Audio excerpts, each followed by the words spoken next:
Si je vous montre ces deux hommes, lequel a le plus l'air d'un prédateur? Spontanément, on répond tous « lui ». Tu le mets au casting, l'enquête, elle est bouclée direct. Mais attendez, puisque ce stéréotype existe et que tout le monde le connaît, est-ce que justement, les hommes qui ne lui ressemblent pas n'ont pas compris un truc?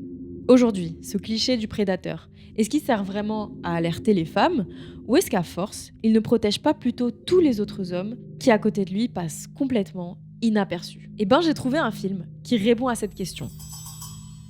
Sur le papier, le pitch est simple. Un soir, une femme se retrouve coincée avec un inconnu dans un Airbnb paumé à Détroit, avant de découvrir plus tard dans le film que la cave de la maison cache un monstre terrifiant. Quand on voit Barbarian la première fois, on a l'impression qu'il part dans tous les sens. Jesus. Et pourtant, absolument tout dans ce film est lié à notre question de départ. Qui sont les vrais monstres? La créature de la cave, le violeur starter pack, ou un danger bien plus discret, les prédateurs contemporains, ceux qui ont appris à gérer leur image. Dans cette vidéo, je vais décortiquer la mise en scène de Barbarian pour montrer comment la domination masculine et tout son système fabriquent des monstres pour pouvoir continuer à régner en toute impunité.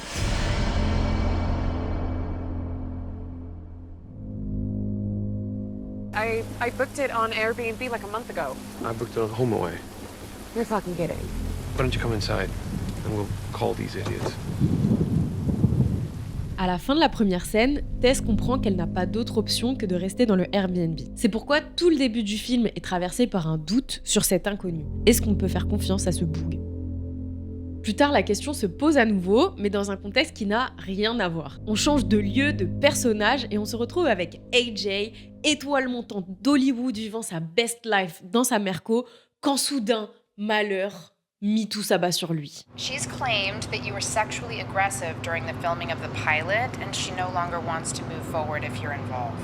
Et c'est là qu'on comprend le lien avec le début du film Keith Tess. AJ est le proprio du fameux Airbnb dans lequel il revient pour le mettre en vente, faire une grosse quicheta et payer son procès. Donc, le point commun entre ces deux hommes qui se retrouveront dans la même maison, c'est qu'ils savent qu'on les soupçonne et qu'on les observe. Par Tess dans le Airbnb pour Keith, par ses proches, l'industrie et les médias pour AJ. Ce qui va nous intéresser, c'est comment ils réagissent en tant qu'hommes qui savent qu'on les regarde et qui doivent convaincre d'un truc que c'est pas des violeurs.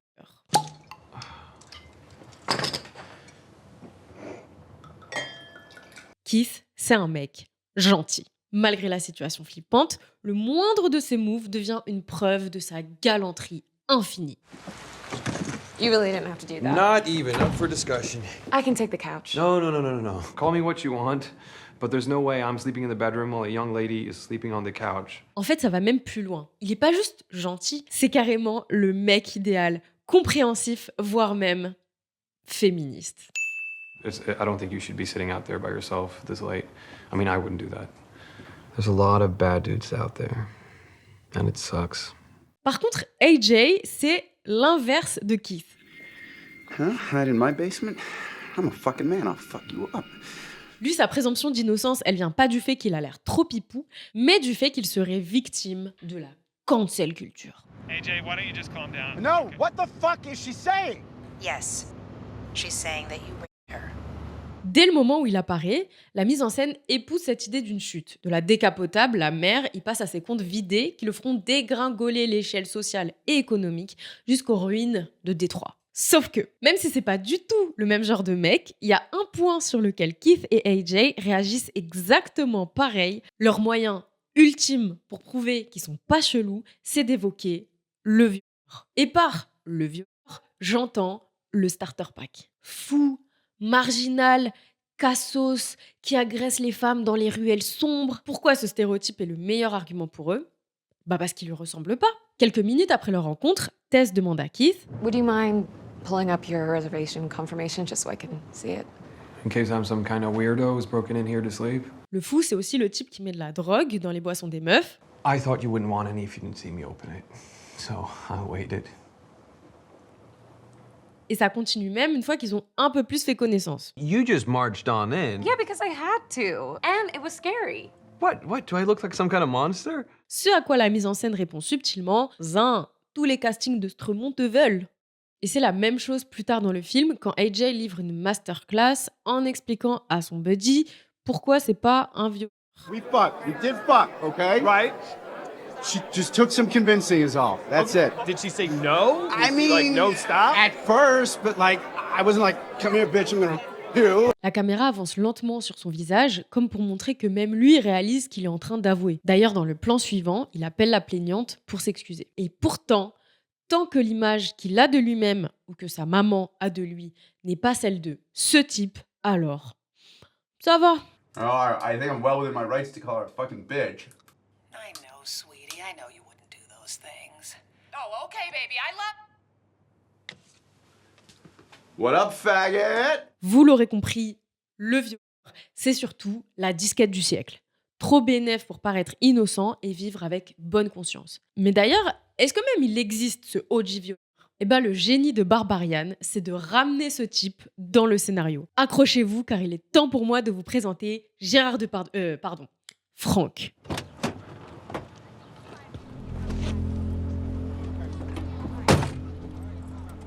À plusieurs moments du film, les trois personnages se rendent dans la cave du Airbnb pour des raisons totalement random.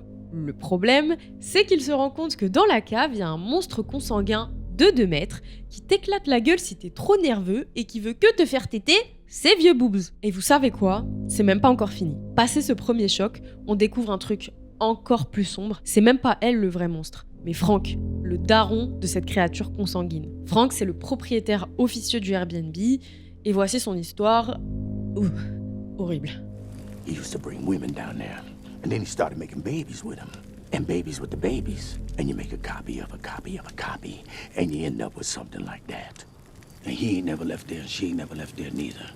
Les 50 ans de viol en série de Frank dans sa cave ont fini par créer cette vilaine dame qui, en réalité, ne cherche pas tant à tuer qu'à donner un peu de tendresse à qui veut bien faire semblant d'être son bébé. Frank, c'est vraiment la quintessence du cliché du violeur. Inhumain, incestueux, sans âme. Mais quand on se penche dans le détail de la mise en scène de ce personnage, on se rend compte que le film se contente pas juste de donner vie aux stéréotypes. Il pose aussi la seule vraie question. À quoi est-ce que ce violeur sert idéologiquement ? Et vous allez voir, ça devient archi surprenant et très intéressant. Frank apparaît pour la première fois dans un long flashback. Et direct, il y a un paradoxe. Si on s'en tient au stéréotype, c'est censé être un marginal, caché, et pourtant, la mise en scène le montre comme un type très bien, très intégré à tout ce qui l'entoure. Il n'a même pas besoin d'être particulièrement souriant ou bavard. Il roule parfaitement dans les rouages de ce que le monde américain et occidental considère comme la normalité, le bien absolu, le capitalisme. Regardez. Toute sa mise en scène exprime l'ordre et l'harmonie. C'est tellement carré que le film change de ratio et passe littéralement du 16/9 au format carré avec ses bandes noires symétriques. Frank est soit filmé en plan fixe, symétrique, soit en travelling avant pour exprimer l'idée qui glisse parfaitement dans ces espaces publics et de consommation. Quand il repère une victime, la caméra crée un surcadrage, un cadre dans le cadre. Tout est flou autour, la focale est autant sur la voiture de la femme que sur un mur de publicité, pendant que la radio t'invite à t'endetter sur 20 ans. Are you in the market for a used car but don't have good credit? Detroit's #1 used car emporium, Martindale Motors, is here for you. Comme si cette femme était juste un énième produit de consommation. Vous voyez comment le film tisse un lien profond entre le viol et le capitalisme néolibéral. Il écoute des pubs qui parlent de brosse à dents ou du contexte économique sous Reagan. Et ça aussi, c'est pas un hasard. Ça situe Frank dans le contexte des années Reagan-Thatcher, c'est-à-dire l'époque de l'introduction massive du néolibéralisme aux États-Unis. C'était le début de l'austérité et la répression comme principe économique et politique divin, la réduction du rôle de l'État dans l'économie, la toute-puissance de l'État policier, la destruction systématique des syndicats et l'éternelle rhétorique imposée par ceux qui nous gâchent la vie. Les gens, c'est la crise et seul le capitalisme vous sauvera.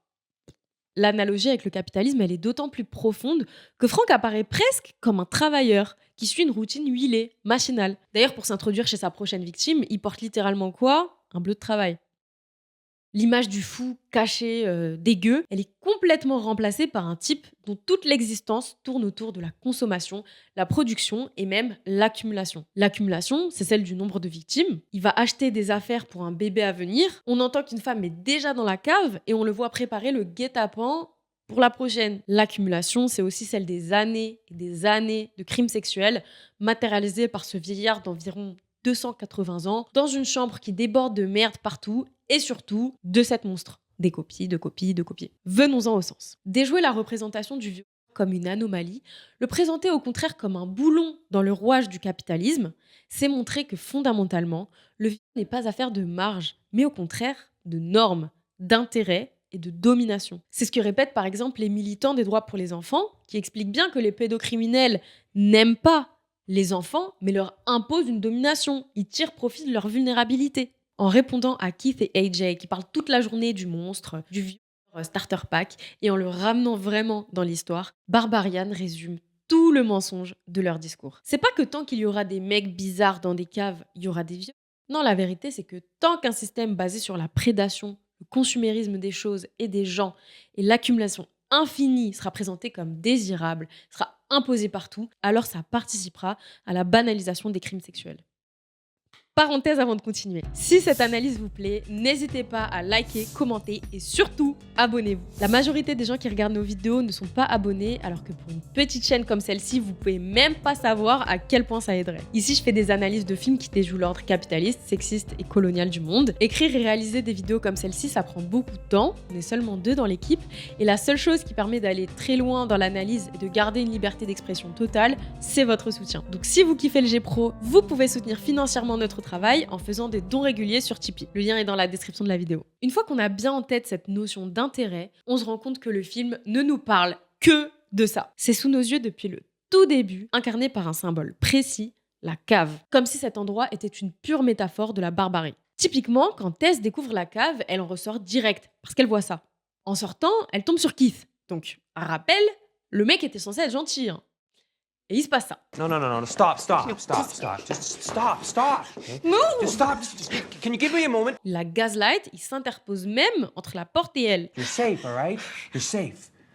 I don't think I am. And I can't just be running off in a panic because there's a room downstairs with a bed and a bucket. Et qu'est-ce qu'il trouve de mieux pour la retenir? Tess, wait, I'm sorry. I just want to see it. You don't even have to come with me if you don't want to. Can you just wait up here? In case I get locked inside too. Du coup, forcément, 2 minutes après... Come up here, Keith! Mais pourquoi est-ce que la cave l'a fait vriller comme ça? Parce qu'elle fait fuir Tess, réduisant à zéro tous ses efforts de la veille. Dans l'urgence et la panique, la cave révèle ses vrais intérêts. Vous comprenez que ce qu'on voyait depuis le début, c'était pas un mec gentil, c'était juste un mec qui voulait soulever une meuf. Expliquer qu'on n'a pas mis de drogue dans un verre, ça permet quand même de servir des verres auxquels elle a dit non. I'm good. But you go ahead. You sure? Yeah, Want some tea? I'm okay. Et ça s'exprime en un panoramique, hop, ou un travelling, hop, qui part de l'appât et finit sur la proie. You got it? To back up, because now... Entre le moment où il a fini de faire le lit et où il se dirige vers la porte, il se passe 30 longues secondes. Okay, well, there's a couch that needs to be... Comme s'il attendait une récompense pour avoir été un peu sympa. D'ailleurs, on voit le moment exact où toutes ces tentatives payent. Quand il lui parle d'un film inconnu qu'elle aime, la caméra passe du plan large au plan serré, qui cadre Tess proche et dans une lumière plus chaude. You're kidding. No one's seen that movie. About the makeshift brass band? That's great. I can't believe you saw that. Bingo. C'est pour ça que depuis le début, le film nous prévenait que tout ce contrôle était lié à la cave. Pas juste dans les actions des personnages, mais aussi grâce à la mise en scène de l'espace. Quand il lui déconseille d'aller dehors, il aurait pu être cadré n'importe où dans l'appart. Eh ben non, il est pile dans la direction de la cave. Ici, il arrive depuis la cave, il est terrifiant. Here. Jesus. Quand il crie dans son sommeil et qu'il lui dit qu'elle lui a fait peur, on voit la porte bouger. D'ailleurs, il l'appelle à l'aide. Comme une prémonition de comment il la mènera à la cave, de comment elle se jettera corps et âme à sa rescousse. Ce plan-là, il fait la transition entre le moment où Tess était prudente et où elle crush sur lui. La perspective est archi profonde. Le couloir peut aussi bien évoquer un gouffre qui mènerait à la cave. D'ailleurs, quand Tess descend pour aider Keith, le premier monstre qui apparaît, c'est ni la mère, ni Frank. C'est Keith lui-même. Petite fin du film, mais très lourde de sens. Comme si le film commençait à nous dire que les monstres ne sont peut-être pas ce qu'on croit. Plus on s'approche de la cave, plus le masque du nice guy tombe. We have to come this way. Tess, we have to come this way. Regardez comment c'est perturbant. Il la tire, il lui hurle d'aller de l'autre côté de la sortie, exactement là où se trouve l'antre de Frank. C'est comme si cette cave était un sérum de vérité qui met la violence masculine à nu. Cette notion d'intérêt, elle est sans doute encore plus explicite pour AJ. Ce type est plus radin que Capitaine Krabs. Quand il découvre la cave, il s'y enfonce en jubilant parce qu'il y voit que de l'enrichissement. Can underground rooms be listed as square footage? Yeah, bitch. Là où Tess comprenait direct la violence subie dans cette pièce, lui, il détourne les murs amoureusement avec sa lampe, des cœurs et des dollars plein les yeux. Tout son rapport au monde est fondé sur l'intérêt et l'exploitation des choses comme des gens. Rappel, cet argent servira littéralement à faire taire celle qu'il a vue. L'empathie et la compréhension des souffrances subies par les autres, ça n'existe même pas. She came on after me. Okay. I recommended her.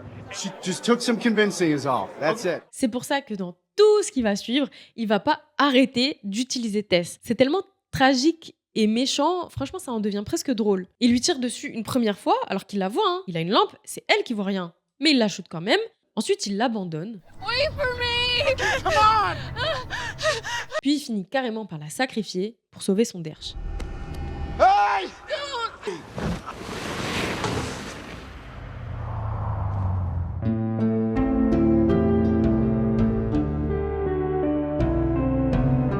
Vous l'aurez compris, la cave tisse des liens évidents entre Keith, AJ et Frank.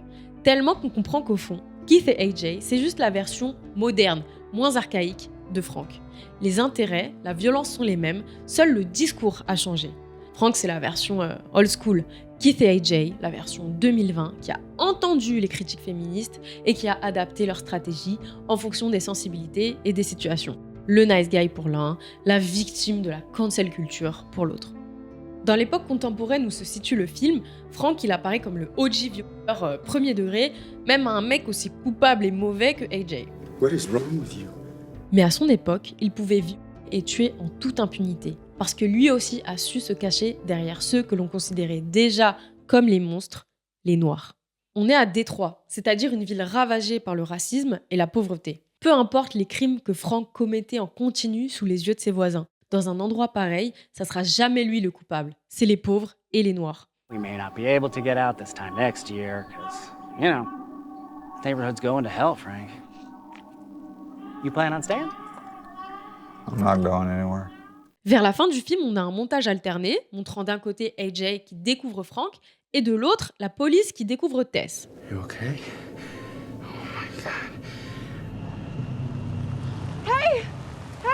Zach Rager, le réalisateur, a imbriqué les deux séquences pour souligner comment, à la sympathie qu'inspire spontanément Frank à AJ, répond la criminalisation immédiate de Tess par la police. Officers, thank God. Ma'am, take your hand off Look, the there door, is a man please. that is being held in a Ma'am, hell.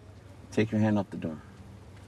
C'est une meuf, seule, dans un sale état, mais comme c'est aussi une femme racisée dans un quartier pauvre, eh ben c'est forcément une folle, une droguée, une coupable. So you don't have ID. I don't have anything. I am not a crackhead. I am not a crazy person. I am a woman who has been held prisoner and has escaped. Cette rhétorique d'inversion, elle se forme sous nos yeux. Et qui la crée ? La police. C'est-à-dire précisément l'institution au service du système. Ma'am, there's no one in this building, no one's being murdered, and the only crime that I've seen so far is you breaking this window. Autrement dit, toutes les formes d'oppression, le néolibéralisme, le sexisme, le racisme, marchent main dans la main et fabriquent les monstres. C'est pour ça d'ailleurs qu'en France, le cliché du violeur, c'est pas tant un type avec des grosses lunettes fumées et camionnettes. C'est un arabe, un maghrébin ou un noir. Pour le système raciste, ça fait d'une pierre deux coups. On nie la dimension systémique des violences sexistes et sexuelles. S'il y a des sales connes, on va les foutre dehors. Et on justifie par la même occasion ces politiques racistes. On tient le monstre idéal. Maintenant, regardez les gens. Quand je vous dis que Barbarian, c'est vraiment un bête de film. And then he started making babies with them, and babies with the babies. And you make a copy of a copy of a copy, and you end up with something like that. And he ain't never left there, and she ain't never left there neither. On nous explique dans le dialogue que les copies de victimes sont de plus en plus monstrueuses. Ok, c'est pour ça que quand ils apparaissent la première fois, le Renoir et la créature ont l'air terrifiants. Mais au fur et à mesure, on se rend compte que le SDF est le seul homme qui cherche à aider Tess au lieu d'abuser d'elle, et que la mère veut juste donner de l'amour. Ma théorie sur Barbarian, c'est que parallèlement, le film raconte aussi qu'il existe des copies de mais qui, elles, sont de plus en plus présentables, de plus en plus charmantes. Vous voyez comme on est parti d'une trame assez simple. Est-ce que ce mec est fou? Est-ce que lui est un violeur? Pour finir aussi loin dans la réflexion sur l'inversion de culpabilité dans la question des violences sexistes et sexuelles. Cette rhétorique qui fait que les agresseurs seraient victimes d'une chasse aux sorcières, de harcèlement, ou encore que les femmes qui alertent la police finissent par devenir suspectes. On a beau parler d'un simple film, ça résonne étrangement avec le réel. Come on, I need your help, please! Hey! La conclusion, c'est aussi que ce film nous rappelle que la lutte contre les violences sexistes et sexuelles ne se joue pas dans des questions morales. Est-ce que c'est un type bien? Est-ce que je peux lui faire confiance? Ou au contraire, est-ce que c'est un sale type? Ça s'arrête pas juste à dire aux jeunes filles et aux jeunes garçons de faire attention aux vieux messieurs qui vivent dans des caves. Lutter contre les violences sexistes, sexuelles, contre l'inceste, c'est aussi une lutte sur le plan politique. Ça demande de remettre en question le statu quo raciste, sexiste et capitaliste, dans lequel on instrumentalise les racisés pour en faire des coupables, et dans lequel les femmes sont considérées comme des objets, consommables et serviles.